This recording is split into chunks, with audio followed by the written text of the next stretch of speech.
ನೋಡ್ರಿ, ಎಂಟನೇದ್ದು ಒಂದು ಸಮಾಂತರ ಶ್ರೇಣಿಯ ಎಂಟನೇದ್ದು ಏನ್ ಕೊಟ್ರು ಅಂದ್ರ ಒಂದು ಸಮಾಂತರ ಶ್ರೇಣಿಯ ಎರಡನೇ ಮತ್ತು ಮೂರನೇ ಪದಗಳು ಕ್ರಮವಾಗಿ 14 ಮತ್ತು 18 ಆದರೆ ಅದರ 50 ಪದಗಳವರೆಗಿನ ಮೊತ್ತವೇನು ಅಂತ ಕೇಳ್ತಾರ ಅವರು. ಅಂದ್ರ ಎರಡನೇ ಪದ 14, ಮೂರನೇ ಪದ ಕೊಟ್ರಲ್ಲ ಇದು ಮೂರನೇ ಪದ 18. ಸಮಾಂತರ ಶ್ರೇಣಿಯ ಎರಡನೇ ಪದ ಎಷ್ಟು? 14. ಮೂರನೇ ಪದ 18. ಆದರೆ ಅದರ ಎಷ್ಟು ಪದಗಳ ಮೊತ್ತ ಕೇಳಿದಲ್ಲಿ 50 ಪದಗಳ ಮೊತ್ತ ಎಷ್ಟು ಅಂತ ಕೇಳ್ತಾರೆ. 51 ಪದಗಳು. 51 ಪದಗಳ ಮೊತ್ತ ಎಷ್ಟು? ಇಲ್ಲಿ ಎರಡನೇ ಪದ ಅಂತ ಕೊಟ್ರು. ಎರಡನೇ ಪದ ಅಂದ್ರ A2 ಅಂತ ಬರ್ಕೋಬೇಕು. ಎರಡನೇ ಪದ ಅಂದ್ರ A2 14. ಆ ನಂತರ ಮೂರನೇ ಪದ ಅಂತ ಕೊಟ್ರು. ಮೂರನೇ ಪದ ಅಂದ್ರ A3. A3 ಎಷ್ಟು ಅಂದ್ರ 18. ಇವೆರಡು ಬರ್ಕೋಬೇಕು. ಎರಡನೇ ಪದ 14, ಮೂರನೇ ಪದ 18 ಆದ್ರ A2 ಅಂದ್ರ ವಿಸ್ತರಿಸಿ ಬರಿಬೇಕು. A2 ಅಂದ್ರ A+D ಎಷ್ಟು ಅಂದ್ರ 14. A3 ಅಂತ ಬರುತ್ತೆ. A3 ಅಂದ್ರ A+2D. A2 ಅಂದ್ರ A+D 14 ಇದ್ರು. A3 ಅಂದ್ರ A+2D. ಇದು ಎಷ್ಟು ಕೊಟ್ರಲ್ಲ ಅಷ್ಟಿಲ್ಲಿ ಬರ್ಕೋಬೇಕು 18. ಇವೆರಡು ಏನದವ ಅಂತಂದ್ರ ಅಧಿಕ ಅದಾವ. ಅದಕ್ಕಿದ್ದು ಕಳೆಯಬೇಕು ಅಂದ್ರ ಕಳೆಯಲಾಗಿ. ಇವೆರಡು ಕಳೆದ್ರ ಮೈನಸ್ ಆಗುತ್ತೆ. ಇದು ಮೈನಸ್ ಆಯ್ತು, ಇದನ್ನು ಮೈನಸ್ ಆಯ್ತು. Plus ಇದೊಳಗ minus ಕಳಿಬೇಕು. -2D ದೊಳಗ 1D ಕಳೆದೇವಂದ್ರ -D ಉಳಿತದ. -2D ದೊಳಗ +1D ಕಳೆದ್ರ -D. -18ರಾಗ +14 ಕಳೆದ್ರ -4 ಅಂತ ಬಂತು. 18 4 ಕಳೆದ್ರ 14 ಕಳೆದ್ರ 4 ಈಕ್ವಲ್ ಟು ಈಚೆ ಕಡೆ ಮೈನಸ್ ಅದ, ಇದನ್ನು ಮೈನಸ್ ಅದ. ಇದು ಮೈನಸ್ ಇದು ಮೈನಸ್ ತಗೊಂಡಿದೀವಿ ಅಂತಂದ್ರ ಕ್ಯಾನ್ಸಲ್ ಮಾಡ್ದೇವಂದ್ರ D ದ ಬೆಲೆ ಎಷ್ಟು ಉಳಿತು? 4. ಇದೇ D ದ ಬೆಲೆ ತಗೊಂಡು ಇದ್ರ ಒಂದ್ರಾಗರೆ ತುಂಬ್ರಿ ಅಥವಾ ಎರಡರಾಗಲೇ ತುಂಬ್ರಿ. ಇದು D ದ ಬೆಲೆ ನಿಮಗ ಏದ ಬೆಲೆ ಸಿಗುತ್ತೆ. 1ರಲ್ಲಿ D = 4 ಆದೇಶಿಸಿ ಅಂತ. D ಅಂದ್ರ ಒಂದನೇದ್ದು ಯಾವುದು? ಇದು A+D = 14 ಅಂತ ಕೊಟ್ರ. ಇದ್ರಾಗ ನಿಮಗೆ ಏನಂತ ಹೇಳ್ತಾರ ಅವರು ಅಂದ್ರ D ದ ಬೆಲೆ 4 ಹಾಕ್ರಿ ಅಂತ ಹೇಳ್ತಾನ. ಅಲ್ಲಿ ಇಲ್ಲಿ D ಅದಿಲ್ಲ, ಇಲ್ಲಿ D ಇದ್ದಲ್ಲಿ 4 ತುಂಬ = 14. A 14ರ ಕಡೆ ಇದ್ರ ಕಡೆ ಇದನ್ನ ಸರಿಸ್ಕೊಂಡು ಹೋಗ್ಬೇಕು ಅಂದ್ರ -4 ಆಗತ್ತೆ. +4 ಅದ -4 ಆಯ್ತು. ಏದ ಬೆಲೆ 14ರಾಗ 4 ಕಳೆದ್ರ 10 ಆಯ್ತು. ಇರ್ಲಿ, ಇವಾಗ ಈ D ದ ಬೆಲೆ 4, ಏದ ಬೆಲೆ 10, ಎರಡು ಪದ ಬಂದು 51 ಪದಗಳ ಮೊತ್ತ ಅಂತ ಹೇಳ್ತಾನ. ಅಂದ್ರ ಇಲ್ಲಿ ಸೂತ್ರ ಬರ್ಕೋಬೇಕು. Sn = n/2 2a + n-1d. ಇದು ಸೂತ್ರ. ಇದು n ಅಂದ್ರ 51 ಪದ ಅದಾವಲ್ಲ, 51 51/2 2 ಏದ ಬೆಲೆ ಇಲ್ಲಿ ಬಂದ ನೋಡ್ರಿ 10. ಆ ನಂತರ ಪ್ಲಸ್ ಎನ್ನದ ಬೆಲೆ 51. D ಅಂತ ಆದಿ. D ದ ಬೆಲೆ 4. ಆ ನಂತರ D ದ ಬೆಲೆ ಎಷ್ಟು ಅಂದ್ರ 4 ಅಂತದ. ಇಲ್ಲಿ 4 ಇಷ್ಟು ತುಂಬ್ಕೊಳ್ಳೋದು. ಇವಾಗ S 51 51/2 2 10 20. 51ರಾಗ 1 ಕಳೆದ್ರ 50. ಆ ನಂತರ 4. ಇಲ್ಲಿ ಎಸ್ 51 51 ಈಕ್ವಲ್ ಟು 20 20 51 ಅಪಾನ 2 ಬರ್ಕೊಂಡು ಇನ್ನು ಬ್ರಾಕೆಟ್ನಾಗ 20 20 ಪ್ಲಸ್ ಇವೆರಡು ಗುಣಿಸ್ಬೇಕು. ಇವು 4 ಪೂಜ್ಲೆ ಪೂಜೆ 4 5 20 ಅಂದ್ರ 54 200 ಅಂತ ಆಗತ್ತೆ. ಎಸ್ 51 51 ಅಪಾನ 2 200 ಒಳಗ 20 ಕೂಡ್ಸಿದ್ರ 220 ಆಗತ್ತೆ. ಇದ್ರಾಗ ಇದು ಕೂಡ್ಸಿದ್ರೆ 220 2 ಒಂದಲೆ 0. ಎಸ್ 51 51 ಬರೋದು ಇಂಟು 110 ಬರೀಬೇಕು. ಎಸ್ 51 11 ಒಂದಲೆ 11 ಕೈಲ 1 11 ಐದ್ಲೆ 55 1 56 ಅಂದ್ರ ಇದು ಒಂದು 0 ಅಂದ್ರ 51 ಪದಗಳ ಮೊತ್ತ 5610 ಆಗತ್ತೆ. ಪದಗಳ ಮೊತ್ತ.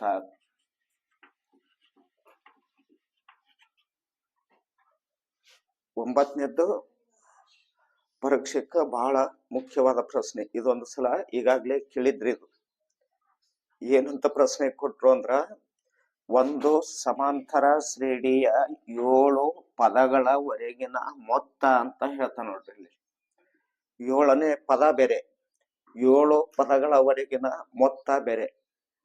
ಎಷ್ಟಾಗ್ಯದ ಅಂದ್ರ 49 ಆಗ್ಯದ.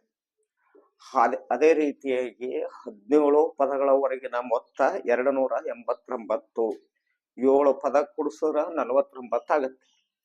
17 ಪದ ಕೂಡಿದ್ರ 289 ಆಗುತ್ತೆ. ಆದರೆ ಮೊದಲ n ಪದಗಳವರೆಗಿನ ಮೊತ್ತವೇನು ಅಂತ ಕೇಳ್ತಾನಲ್ಲಿ. ಅಂದ್ರ ಇಲ್ಲಿ S7 ಅಂದ್ರ 7, A7 ಅಂತ ಬರಲ್ಲ.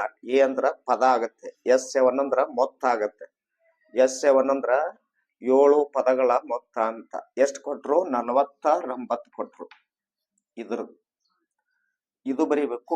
S17 ಅಂದ್ರ 17 ಪದ ಕೂಡಿಸಿದ್ರ 289 ಅಂತ ಕೊಟ್ರು.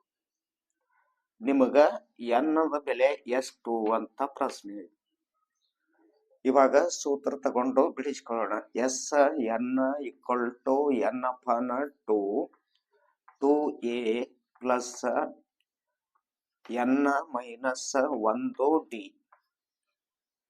S7 7ನೇ ಪದ. ಇದ್ರದ್ದು ಮೊದಲು ಬಿಡಿಸೋಣ. n ಅಂದ್ರ 7 ಅಪಾನ 2. 2 ಏದ ಬೆಲೆ ಎಲ್ಲಿ ಇಲ್ಲ, 2a. ಎನ್ನದ ಬೆಲೆ 7. ಇಲ್ಲಿ 7 ಹೊಂದಿದ್ರ 7 ಅಂತ ಬರೀರಿ. 1d. ಇಷ್ಟ ಆದ ಬಳಿಕ S7 ಅಂದ್ರ ಗೊತ್ತದ ನಿಮಗೆ 49. S7 ತೆಗೆದು ಅದ್ರ ಜಾಗದಾಗ 49. 7 upon 2. 2a. 7ರಾಗ 1 ಕಳೆದ್ರ 6 into d 6d. ಆನಂತರ 49. 7 ಅಪಾನ 2. ಇದ್ರಾಗ 2 ಹೊರಗೆ ಬರ್ತ ನೋಡ್ರಿ. 2ರ ಮಗ್ಯಾಗ 2 ಅದ, 2ರ ಮಗ್ಯಾಗ 6 ಅದ. ಅಂದ್ರ 2 ಹೊರಗೆ ತೆಗೀರಿ. 2 ಹೊರಗೆ ತೆಗದ್ರ ಇಲ್ಲಿ ಎ ಉಳಿತು. 2 3ಲೆ ಅಂತ ಬರುತ್ತೆ. 2 3ಲೆ 6 ಆಗತ್ತಲ್ಲ. ಇಲ್ಲಿ 3d ಅಂತ ಬಂತು. ಈ 2ಕ್ಕ ಹೋಯ್ತು. ಇಲ್ಲಿ 7 ಉಳಿತು. ಇದೇ 7ರಿಂದ ಇದಕ್ಕೆ ಭಾಗಿಸೋಣ. 49. ಇದು ಇಲ್ಲಿ ತಗೊಳ್ಳೋಣ. ಭಾಗಲೆ 7 ಆಗತ್ತೆ.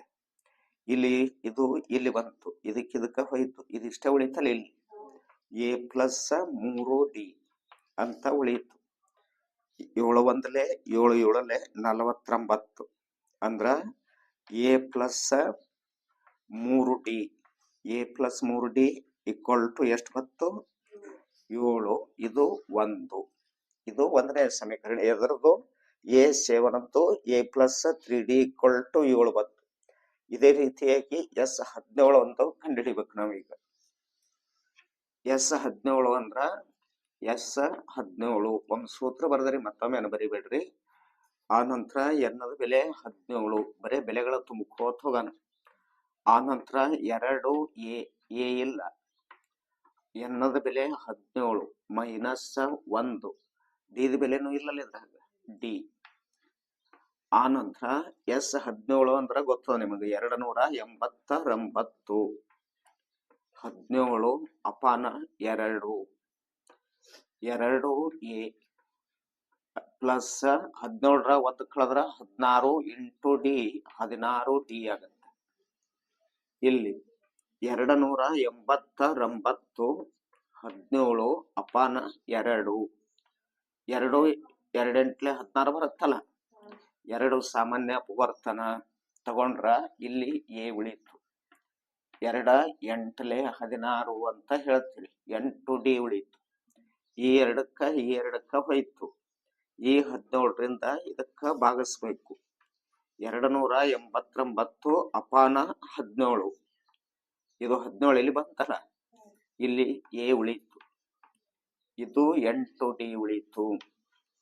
17 ಒಂದ್ಲೆ 17 17 289. ಇಲ್ಲಿ a plus 8 d equal to ಎಷ್ಟು ಬತ್ತು? 17. ಇದು ಎಷ್ಟನೇದ್ದು? ಎರಡನೇದ್ದು. ಬರ್ಕೊಳ್ರಿ. 1 ಮತ್ತು 2ರಿಂದ ಒಂದನೇದ್ದು a plus 3d equal to 7. ಇದು ಒಂದನೇದು ಬಂದಿತ್ತು. A plus 8d equal to 17 2 ಅಂತ ಬಂದಿತ್ತು. ಇವೆರಡು ಪ್ಲಸ್ ಅದವಲ್ಲ, ಕಳೆಯಲಾಗಿ ಅಂತ ಬರೋದು. ಕಳಿಬೇಕು ಅಂದ್ರ ಇದ್ರಾಗ ಮೈನಸ್, ಇದು ಮೈನಸ್, ಇದನ್ನು ಮೈನಸ್, ಪ್ಲಸ್ ಆಗತ್ತೆ. 8ರಾಗ 3 ಕಳೆದ್ರ ಮೈನಸ್ 5d. 17ರೊಳಗ 7 ಕಳೆದ್ರ ಮೈನಸ್ 10. ಇದು ಈಕ್ವಲ್ ಟು ಮೈನಸ್, ಇದು ಈಕ್ವಲ್ ಟು ಮೈನಸ್, ಅದು ಇವೆರಡು ಮೈನಸ್ ತೆಗಿರಿ. 5d ಈಕ್ವಲ್ ಟು 10 ಅಂತ ಬಂತು. ಡಿ ದ ಬೆಲೆ 10ಕ್ಕ ಎಷ್ಟರಿಂದ ಭಾಗಿಸ್ಬೇಕು? 5ರಿಂದ ಭಾಗಿಸ್ಬೇಕು. 5 ಒಂದ್ಲೆ 5 2ಲೆ. ಡಿ ದ ಬೆಲೆ ಎಷ್ಟು? 2. ಈ ಡಿ ದ ಬೆಲೆ 2 ಬರ್ತಲ್ಲ. ಇದು ಈ ಸಮೀಕರಣದಾಗ ಅಥವಾ ಇದ್ರಾಗ ಬೇಕಾದ್ರಾಗ ತುಂಬಿದ್ರು ನಿಮಗ ಎದ ಬೆಲೆ ಬರುತ್ತೆ. A plus 3d equal to 7 ಅಂತ ಒಂದನೇದು. ಹೌದಾ? ಡಿ ಈಕ್ವಲ್ ಟು 2 ಏನ್ ಮಾಡ್ಬೇಕಾದ್ರಾಗ ತುಂಬಬೇಕು. ಇಲ್ಲಿ ಬಂದದಲ್ಲ, ಇದೇ ಇದ್ರಾಗ ತುಂಬಬೇಕು. ಡಿ ಇದ್ದಲ್ಲಿ ಎ 3, ಡಿ ದ ಬೆಲೆ 2 7. ಎ 3 2 6 7. ಹೌದಾ? ಹಾಗಾದ್ರ ಎದ ಬೆಲೆ 7 ಪ್ಲಸ್ 6 ಈಚೆ ಕಡೆ ಬರೋದ್ರಾಗ ಮೈನಸ್ 6.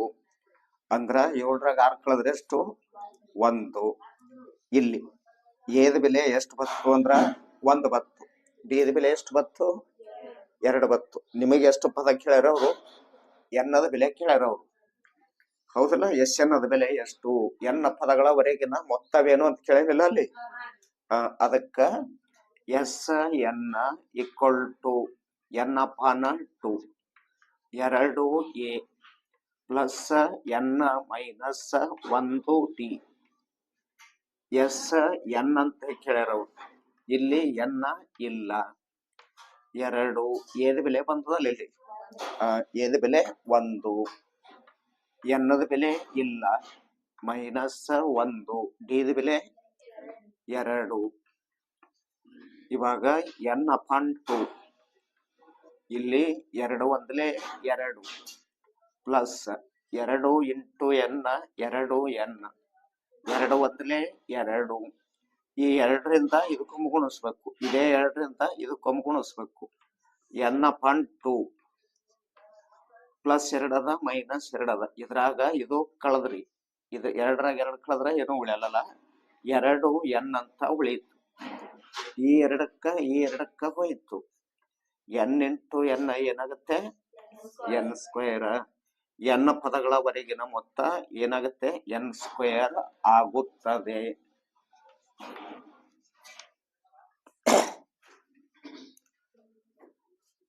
ಹತ್ತನೇದ್ದು ಎ ಎನ್ ಈ ಕೆಳಗಿನಂತೆ ನಿರೂಪಿಸಲ್ಪಟ್ಟಾಗ, ಎ ಎನ್ ಅನ್ನುವಂಥದ್ದು ಇಲ್ಲಿ ಕೆಳಗೆ ಕೊಟ್ರಲ್ಲ, ಈ ರೀತಿಯಾಗಿ ನಿರೂಪಿಸಲ್ಪಟ್ಟಾಗ A1 A2 A3 dash dash AN dash dash ಇದು ಒಂದು ಸಮಾಂತರ ಶ್ರೇಣಿಯನ್ನು ಉಂಟು ಮಾಡುತ್ತದೆ ಎಂದು ತೋರಿಸಿ. ಸಮಾಂತರ ಶ್ರೇಣಿ ಆಗ್ಬೇಕಾದ್ರ ನಡುವಿನ ಅಂತರ ಏನಿರ್ಬೇಕಲ್ಲಿ ಸಮನಾಗಿರ್ಬೇಕಲ್ಲ, ಹಂಗಾಗತ್ತೆ. ಇದನ್ನ ತಗೊಂಡ್ ಬಿಡಿಸಿದ್ರ ಆ ಸಮಾಂತರ ಶ್ರೇಣಿ ಆಗ್ತದ ಅಂತ ಬರೀರಿ ಅಂತ ಹೇಳ್ತಾನೆ.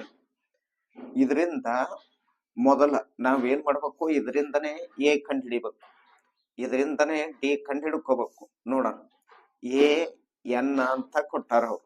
A1 ಅಂದ್ರ ಒಂದೇ ಪದ ತಗೊಳ. 3 ಇಲ್ಲಿ 4 ಎನ್ನದ ಬೆಲೆ ಎಷ್ಟು? 1.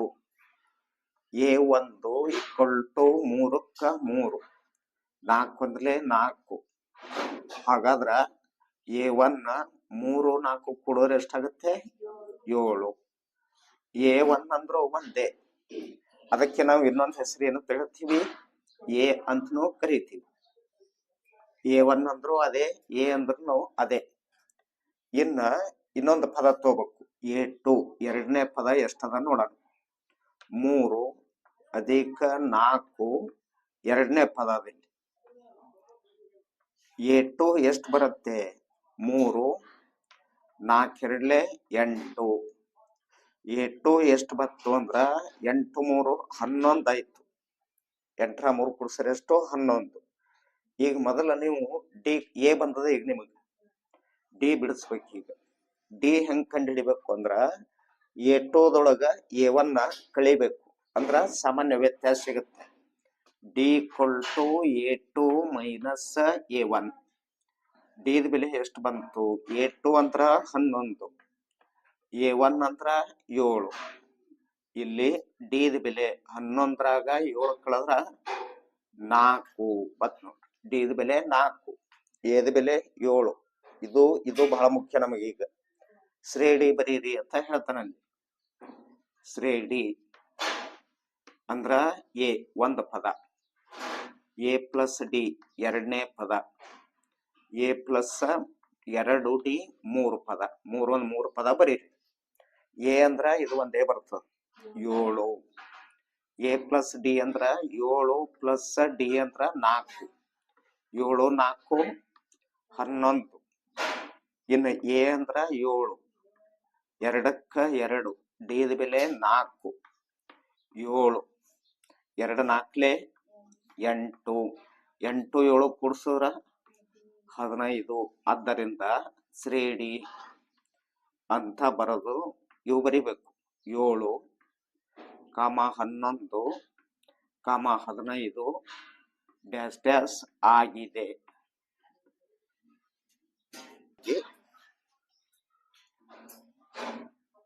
ಎರಡನೇದು ಏನ್ ಕೊಟ್ರು ಅಂದ್ರ AN equal to 9 minus 5N ಅಂತ ಕೊಟ್ರು. A1 9 ಮೈನಸ್ 5N ದ ಬೆಲೆ 1. A1 ಈಕ್ವಲ್ ಟು 9 9 5 ಒಂದಲೆ 5. A1 ಈಕ್ವಲ್ ಟು 9ರಾಗ 5 ಕಳೆದ್ರ 4. A1 ಅಂದ್ರು ಒಂದೇ, ಎ ಅಂದ್ರೂ ಅಷ್ಟೇ, ಎರಡೂ ಒಂದೇ. A1 ಅಂದ್ರ ಮೊದಲ ಪದ, ಅದಕ್ಕೆ ಎದಿಂದನೇ ಬರೀತೀವಿ. ಇನ್ನ A2 ನೋಡ್ಬೇಕು. A2 ಅಂದ್ರ ಎರಡನೇ ಪದ, 9 ಮೈನಸ್ 5 ಎನ್ನದ ಬೆಲೆ 2. A2 9 5 2 10. ಇವಾಗ A2 10ರಾಗ 9 ಕಳಿಬೇಕು, ಮೈನಸ್ 1 ಬಂತು. ಇಷ್ಟು ಆದ ಬಳಕ ಡಿ ಒಂದು ಕಂಡು ಹಿಡಿಬೇಕು. ನಿಮಗೆ ಎ ಬಂದಿರುತ್ತದೆ ಇಲ್ಲಿ, ಇನ್ನು ಡಿ ಅಷ್ಟೇ ಬೇಕು. ಡಿ ಕಂಡು ಹಿಡಿಬೇಕಾದ್ರ A2ದೊಳಗ A1 ಕಳಿಬೇಕು. A2 minus A1. D ದ ಬೆಲೆ A2 ಅಂದ್ರ ಮೈನಸ್ 1, ಇಲ್ಲಿ ಮೈನಸ್ ಅದ, ಮೈನಸ್. A1 ಅದ ಬೆಲೆ 4. ಹಾಗಾದ್ರ ಡಿ ಮೈನಸ್ 1 ಮೈನಸ್ 4 ಮೈನಸ್ 5 ಆಗುತ್ತೆ. ಇಷ್ಟು, ಇದು ಡಿ ದ ಬೆಲೆ ಆಯ್ತು. ಇನ್ನ ಶ್ರೇಣಿ ಬರಿಬೇಕಲ್ಲ. ಶ್ರೇಣಿ ಅಂತ ಬರೋದು ಎ ಒಂದು ಪದ, A ಪ್ಲಸ್ ಡಿ ಎರಡನೇ ಪದ, A ಪ್ಲಸ್ 2D ಮೂರನೇ ಪದ, ಎ ಅಂದ್ರ ಮೊದಲನೇ ಪದ 4. ಎ ಅದ 4. ಡಿ ದ ಬೆಲೆ -5. -5. 5ರಾಗ 4 ಕಳೆದ್ರ -1. ಎ ದ ಬೆಲೆ 4. ಆ ನಂತರ +2. ಡಿ ದ ಬೆಲೆ -5. ಇದು ಎಷ್ಟಾಯ್ತು ನೋಡೋಣ. 4 + -2 10. 10ರಾಗ 4 ಕಳೆದ್ರ 6. ಹಾಗಾದ್ರ ಮತ್ತೊಮ್ಮೆ ಶ್ರೇಣಿ ಅಂತ ಬರ್ಕೊಂಡು ಅವು ಪದ ಬರೀಬೇಕು. ಪದಗಳು ಶ್ರೇಣಿ. ಮೊದಲನೇ ಪದ ಎಷ್ಟು ಬತ್ತು? 4. ಎರಡನೇ ಪದ ಎಷ್ಟು ಬತ್ತು? 1. ಮೂರನೇ ಪದ ಎಷ್ಟು ಬತ್ತು? 6 -6. ಈ ರೀತಿಯಾಗಿ ಶ್ರೇಣಿಯನ್ನ ಬರೀಬೇಕು ಅಂತ. 4 - 1 -6 ಡ್ಯಾಶ್ ಡ್ಯಾಶ್ ಆಗಿದೆ.